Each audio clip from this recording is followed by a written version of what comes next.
When's the last time you had a little lucky break? I don't mean like lottery luck or I'm lucky in love. No, no. I'm talking about the cool little things that happen from time to time. Um, like finding money in your pants pocket randomly. Or pushing your cart through the store and you come around the corner and there's the person you were just thinking about an hour ago. Right there. Like those are the lucky breaks I'm talking about. Today, I want to talk to you about luck. May not be what you think it is. So there was this guy, his name is Tony Hsieh, and he used to run a small company called Zappos, which he then sold to Amazon for like $11 billion or whatever. But anyways, before you could work there, he would ask you a question. And the question was, are you lucky? So he would have the applicants rate themselves on a scale of 1 to 10, 1 being nope, no luck, none for me, and 10 being I frolic in the fields of four-leaf clovers and luck is my life. Sorry for the visual. Anyways, if you said you weren't lucky, nope, no job for you. He wouldn't hire you, which I think is probably kind of illegal. But when you're selling billions of dollars in shoes, HR might look the other way from time to time. So, anyways, he hired based on your perception of luck. So here's where the story gets cool about luck. Again, cool is a perception. Psychologists have studied this. There was a guy by the name of Richard Weissman who back in 2003, 2004, somewhere in there, published a book of a study he did on luck. He brought people in, he put an article out and was looking for all, subjects to come in that he can study. And the study was, are you lucky? So he got, I think I read he had like 400 subjects that came in, and he broke them up into 2 groups. And they were asked the same question, are you lucky? And they had to rank themselves on a scale of 1 to 10, 1 being no luck and 10 being, well, you had the visual earlier. And he broke them up. The unlucky people went over here, the lucky people went over there, and they were given the same task and the same material. They were given a newspaper. It was the same newspaper. And they were tasked with counting the number of headlines. Headlines or photos, I can't remember. Either way, we'll go with headlines. Counting the number of headlines in the entire newspaper. And you were being timed.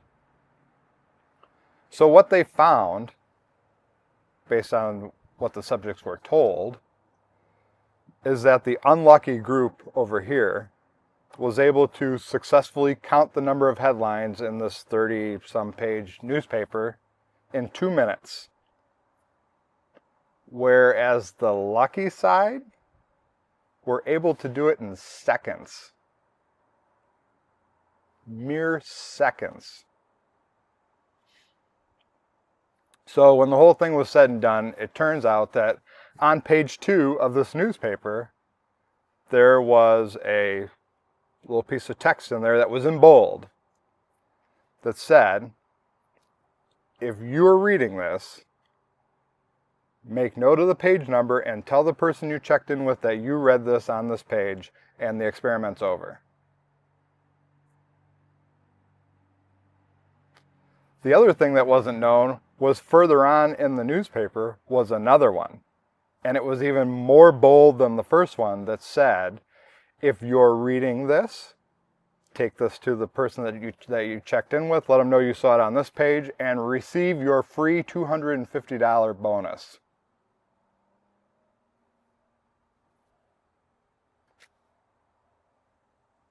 So, who was lucky? No one. No one was lucky. You had a group of people doing the task at hand, and that's what they were focused on. Doing the task at hand. You had another group of people who were also doing the task at hand. But in the meantime, they noticed something. They paid attention to what was going on around them, and they saw these little things stick out, and they read them, and that was the end of the experiment. So that's kind of the take on this. Is luck isn't magic. It's not a good vibe. Or if you're unlucky, a bad vibe. It's not a vibe. Luck literally is equivalent to paying attention. Noticing what's going on around. Both groups were doing the task at hand. But one was zoned in, and one saw the peripheral, the stuff that was going on around them. So do you call them lucky? Maybe. Maybe if you're hearing them tell the story. But if you sit down and analyze what they were doing, they literally were doing the same thing as the unlucky crowd. But instead of seeing just the headlines, they were seeing the whole paper. I should have asked you earlier on in the video. Maybe I'll cut that in. And where are you on the scale of lucky? 1 being, nope, no luck at all. 10 being, I live in luck. Let me know down below. I can tell you when I was in high school, I had a job cutting grass for a facility that literally was in the backyard of the high school. And it was housing, and there was a little school there and stuff for abused, battered, and abandoned children and women. It was like a shelter type thing. And I would find money all the time cutting grass. I would find money in the shrubs. I would find money down in the stairwells. Was I lucky? Or did I just pay attention and notice it? What was happening was there was a grocery store next door. And the people would come out of the grocery store, women mainly, and their purses would be open and $20 would fly out because they literally just got done paying and didn't take the time to close their thing up. So yeah, I always had an extra $20. Every now and then it'd be $100 or a $50 bill I would find laying in the bushes over there.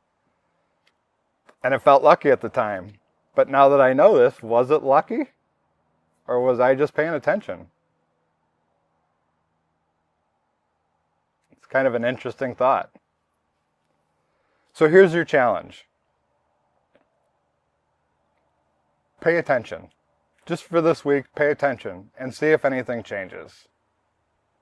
See if you pick up on any of these little opportunities that are probably laying right there anyways. You're just too focused to see them.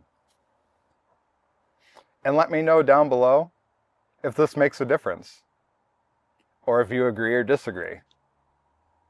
And bring the receipts. One last little anecdote. You may have actually found this video by chance, which means you're luckier or a little unluckier than you think. That's up to you to decide. My name is Tim. I'm glad you met me.